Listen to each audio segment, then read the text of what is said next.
The German government has been having a rough time of it recently, as you might know if you've been following the German news or even this channel.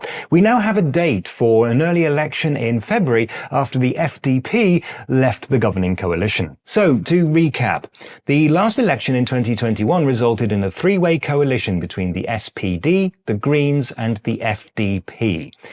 Now, for a long time, there had been speculation that the FDP, which was in charge of the finance ministry, had been causing problems. The end came in the first week of November when the FDP finance minister refused to bow to pressure from the SPD chancellor to relax the infamous debt brake and was promptly fired. As a result, all the FDP ministers resigned from cabinet except for one who instead resigned from the party. The SPD and the Greens are now in the unenviable position of minority government, which is possible but very difficult. A new election will hopefully give us a more stable government. Some of my channel members will have seen a members-only video in which I commented on speculation that the end of the coalition was deliberately engineered. And at the time, this was a rumour that was growing and growing, with most people blaming the FDP. It grew to the point that the media started reporting on claims that the FDP had drawn up a document detailing exactly how they were going to do it, and calling it D-Day. The FDP was quick to respond that while they had certainly given some thought into how they should handle the situation if the coalition did collapse, they never called it D-Day. Media speculation did not go away, and it seems that the FDP panicked a little. Apparently, in an attempt to put an end to all the speculation, the party published this 8-page document, apparently PowerPoint slides, and said, "See, we have nothing to hide." One of the first things that people noticed was that the phrase D-Day was all over it. Apart from that, it talked a lot about strategies to control the narrative. One page debates whether it would be better to break the news after a committee meeting, the formally correct thing to do, or before it, which would have the advantage of surprise and eliminate the risk of leaks. Most damning of all, it details a 4-phase plan to create and disseminate a narrative, with the final phase being start of open warfare. The public reaction was not what the FDP had hoped for.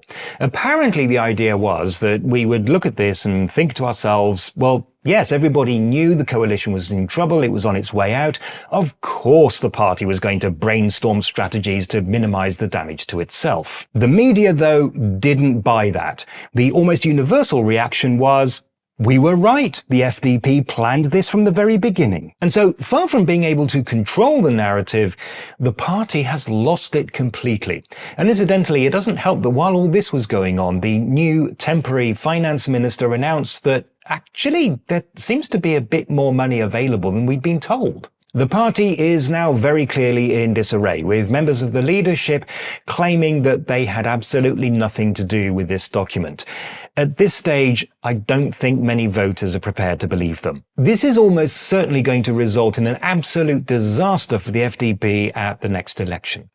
In order to qualify for seats in the Bundestag, a party has to win either at least one constituency outright, or at least 5% of the party list vote.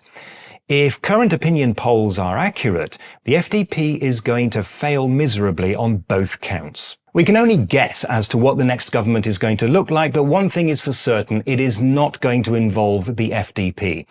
Whatever you think of their policies, the way they handled this situation has turned into one long PR nightmare. Now, if you'd like to support this channel and help me to improve it, then please do consider becoming a channel member. At the moment, my channel members are getting updates on a video that I'm about to start filming, and some of them will be able to see it a couple of days before anyone else. If you're interested, click the join button or use the link in the description to find out more.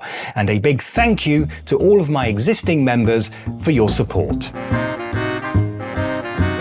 When the FDP Chancellor, the first week of November when the FDP Chancellor, the reason I keep saying Chancellor is because the finance minister in Britain is the Chancellor of the Exchequer.